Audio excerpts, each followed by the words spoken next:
Confirmação da ausência de Arrascaeta nas partidas finais do Campeonato do Rio de Janeiro contra o Fluminense e também na estreia do Flamengo da Libertadores em Quito, no Equador, quarta-feira, às 7 da noite, horário de Brasília, contra o Alcas, atual campeão equatoriano, foi a péssima notícia da semana para os rubro-negros, embora mais ou menos esperada.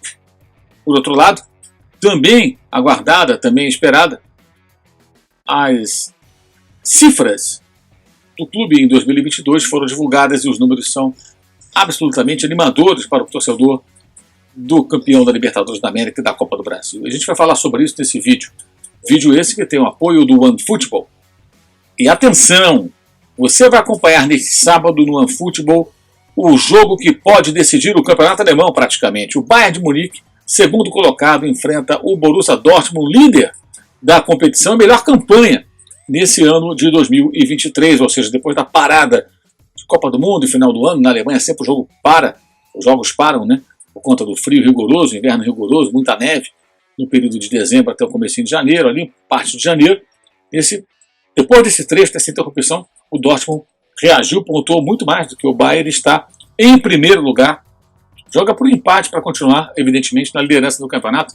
Você vai ver esse jogo de graça e ao vivo no OneFootball, como você vê a Bundesliga, primeira e segunda divisões, outros campeonatos, e verá também na quarta-feira e nos outros dias, nos outros jogos da Copa Libertadores da América, na Copa Comebol Libertadores, verá lances e gols de Flamengo jogando contra o Alcas lá no Equador, Alcas e Flamengo, e dos demais jogos da Libertadores e também da Copa Sul-Americana, da Copa Comebol Sul-Americana. Então, aproveite e faça o download do OneFootball, que você tem todo esse conteúdo, mais vídeos, entrevistas, tempo real dos jogos das principais competições de futebol pelo mundo.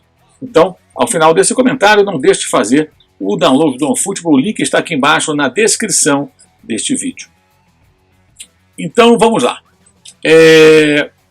Primeiro, a parte mais delicada para o Flamengo, que é essa ausência da Arrascaeta.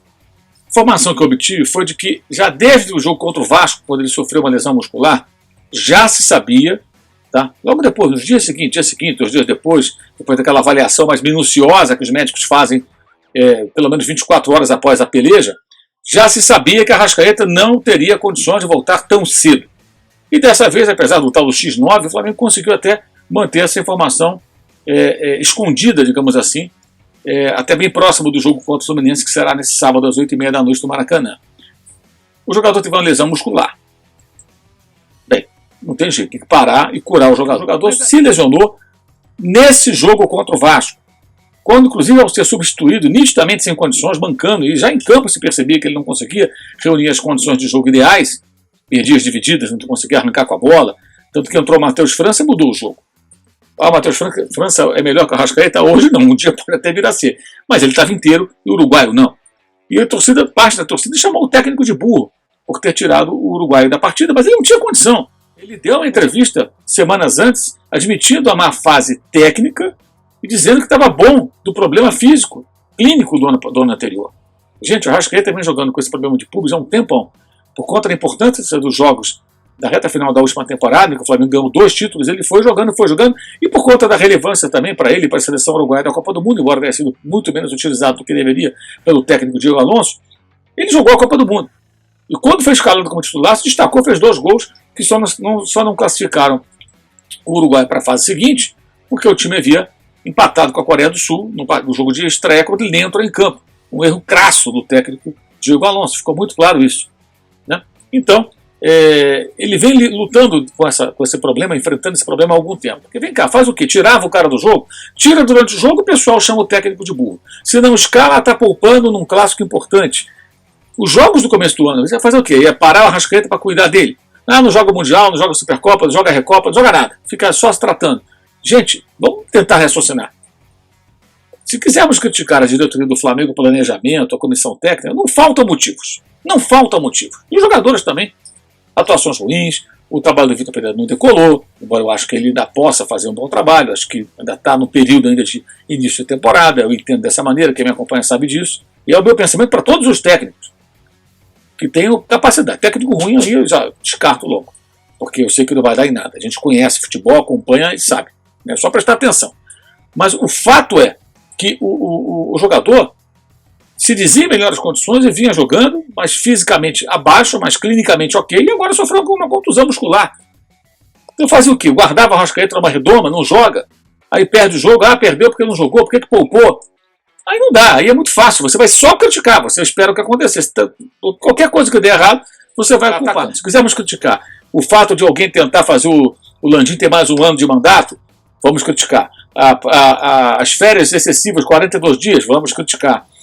A falta, às vezes, de transparência nas intenções dos dirigentes do Flamengo, de não estabelecer prioridades, e a coisa vai dar valsa, podemos criticar.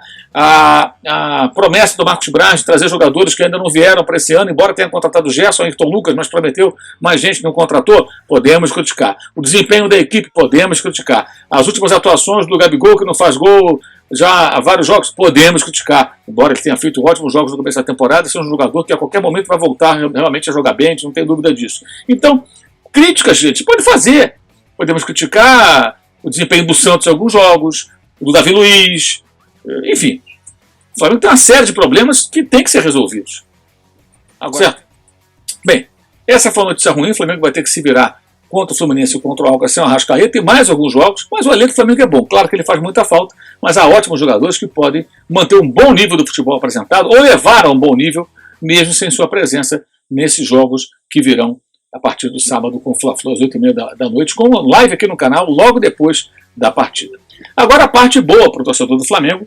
No noticiário dessa sexta-feira, o Globo Esporte fez uma matéria bem detalhada, né? A gente estava aqui aguardando esses números, foram já antecipados nessa entrevista, inclusive com o diretor financeiro do Flamengo, feita pelos colegas do GE, e você vê números que você coloca um resumo aí na tela do que a matéria do Globo Esporte, cujo link eu ponho também aqui na descrição do vídeo, para que vocês possam ler o trabalho dos companheiros e se aprofundar um pouco mais, evidentemente, que a gente está fazendo um resumo dessa situação. Então você tem o Flamengo aí, olha, o Flamengo faturou em 2022 1 bilhão 43 milhões 252 mil reais. Pela primeira vez superou 1 bilhão de faturamento no ano. Isso havia sido quase atingido ano passado, quando ficou nos 900 e tantos milhões de reais, pertinho de 1 bilhão. Diminuiu novamente o endividamento de 279 milhões para 212, e boa parte está renegociada dívidas com o governo do Profut. O Flamengo está em uma situação muito controlada com relação à dívida. Esses 212 milhões são o quê? Cerca de 20% da dívida do Flamengo, do faturamento do Flamengo no ano, e pagando a perder de vista. É uma situação financeira muito equilibrada nesse aspecto. É o 8º superávit em 10 anos. O Flamengo só não teve superávit em 2013, primeiro ano da recuperação financeira do clube, e em 2020, ano da pandemia. Caíram as receitas, obviamente, que não tinha bilheteria, não teve jogo, adiou o jogo, foi aquela confusão toda. Enfim, a situação que o mundo viveu. Valor recorde de patrimônio líquido do Flamengo atingido no ano passado, com 326 milhões. Tá? O clube entra na lista das 30 maiores receitas recorrentes do futebol mundial, segundo a Deloitte. Se o Flamengo aparecesse nesse ranking, tá? Os clubes brasileiros não estão lá, mas pelo valor, se o Flamengo entra nesse ranking, né? Que é um ranking dominado por clubes da Inglaterra, da Espanha, da Alemanha, da Itália e da França, que são as 5 ligas mais importantes, né? O Flamengo seria o 26º, e se juntaria ali aos intrusos, os times que estão entre os 30 e que não são ingleses, espanhóis, alemães, italianos, tampouco franceses, que são o Benfica de Portugal e o Ajax da Holanda. E ficaria à frente do Ajax, ali no sanduíche entre o Benfica e o Ajax. Olha que loucura. Estamos falando, gente, de clubes que faturam em euros e em libras. Tá? São moedas que valem 5, 6 vezes mais do que o real. Não é pouca coisa. Entre os times do Campeonato Espanhol, o Flamengo só ficaria atrás de Real Madrid, que é o segundo do ranking, Barcelona 7º, Atlético de Madrid 12º. Olha que loucura. À frente de Valência, de Sevilha, de todos esses times importantes do futebol da Espanha. No pacote Match Day mais receitas comerciais, Match Day é o dia do jogo, como a tradução literal diz, é o que você fatura no dia do jogo ali, no estádio, tudo que envolve a partida. Então, nesse pacote, o Flamengo se coloca no patamar de Milan, Inter, Newcastle, Leicester, West Ham, Everton e Leeds United. Gente, estamos falando de 5 times da Premier League e 2 dos 3 maiores times do futebol italiano. A receita comercial, marketing mais patrocínio e licenciamento, cresceu 105% no ano passado, saltando de 144 milhões arrecadados em 2019 em valores atualizados, tá, já corrigidos, para 296 milhões de reais. Então são números absurdamente fantásticos que o Flamengo alcança e é impressionante como outros clubes importantes, grandes, de muita torcida no futebol brasileiro não entram nessa vibe de recupera, organiza a casa e depois você só vai ganhar. É o São Paulo, é o Corinthians, o Vasco já virou SAF, entre outros, né, que poderiam fazer um trabalho parecido. Mas ninguém quer, porque isso custa caro. Em 2013, o Flamengo ganhou a Copa do Brasil, sabe-se lá como. Merecidamente, jogou bem, então, mas era um time modestíssimo. Os melhores jogadores eram aqueles emprestados, que o Flamengo nem pôde ficar com eles depois, como o caso do Elias, né? Que acabou depois indo para o Corinthians. O Sporting queria um dinheiro que o Flamengo não podia pagar. O Flamengo abriu mão do Wagner Love, que era o mais caro e mais importante atleta do clube, quando essa gestão começou. Eu faço essa gestão porque essa turma que está no poder, mais a turma lá que ficou no outro mandato, lá, Eduardo Bandeira de Mello e tudo mais, era o mesmo pessoal. O Eduardo Bandeira de Mello chegou pouco antes da eleição, cerca de 24 dias antes, quando foi lançada sua candidatura. Antes era o Valim Vasconcelos, que não pôde competir com a Patrícia Molim por conta de penduricalhos estatutários e teria a sua candidatura impugnada. Entrou o Bandeira, que era amigo do Valim, depois os dois acabaram se afastando e deixaram de ser pessoas próximas, digamos assim, né? E você tem ali um cenário que entraram essas pessoas, depois houve uma cisão, mas a política econômica do clube, de recuperação do clube, continuou. O Bandeira foi muito importante no episódio do Profut, inegavelmente, né? Atuou fortemente. O Flamengo 13, 14, 15, 16, 17, 18, só foi ganhar 19. Em 17, 18 você podia ter faturado alguma coisa, mas só foi ganhar 19. Teve essa Copa do Brasil em 13, depois uns estaduais e alguns fiascos. Algumas decepções, decisões perdidas de Copa do Brasil, de Supercopa, Campeonato Brasileiro, que o Flamengo sonhou em ganhar e ficou pelo caminho, pontos corridos. Mas olha só o que está acontecendo. Mesmo com muitos erros que são cometidos no futebol, o Flamengo consegue ganhar campeonatos porque tem time forte, jogadores muito bons em relação à média, porque tem grana. Isso não vai mudar, gente. Isso não vai mudar. A distribuição da receita da televisão, a receita da TV é importante, mas mesmo mudando, ela vai continuar sendo muito alta. O Flamengo tem outras formas de arrecadação. E a tendência, nesse círculo virtuoso, eu ia falar vicioso, claro que não, antigamente era vicioso, agora é virtuoso. Esse círculo virtuoso do Flamengo vai levar o time a faturar cada vez mais e se colocar num patamar altíssimo. Esses números são assustadores do ponto de vista financeiro, impressionantes, porque falamos de um clube que fatura em reais aqui no Brasil. Claro, tem negociações que são em euros, aí você faz ali a conversão e tal, mas ele está no Brasil, não está na Europa. Na Europa a moeda vale aproximadamente 6 vezes mais. A Libra vale ainda mais. O Reino Unido. E está ali, faturando parecido com times da Premier League, com 2 gigantes italianos, com times da Europa, mais do que a maioria dos times da primeira divisão da Espanha. Isso não é pouco. Então o torcedor tem que ficar muito orgulhoso sobre esse ponto de vista, porque isso é fundamental. Se tem time bom, é por conta da condição financeira. Não sejam todos de achar, não, o meu clube não é banco. Claro, o Flamengo não tem que ser banco, ele tem que investir em bons jogadores, ter elenco forte, ganhar competições, levantar taças, dar alegria ao seu torcedor. E aí o lucro é esse. Se empatar, no final das contas, gastou, não aumentou a dívida, pagou todas as contas, pagou todos os salários, não deve nada relativo ao ano corrente a ninguém, está tudo em dia, não teve lucro, o lucro foi em campo, é isso que basta. Porque o clube não é uma empresa para visar lucro. O clube é uma associação esportiva que visa resultados esportivos que deixem satisfeitos os seus reais donos, que são os torcedores.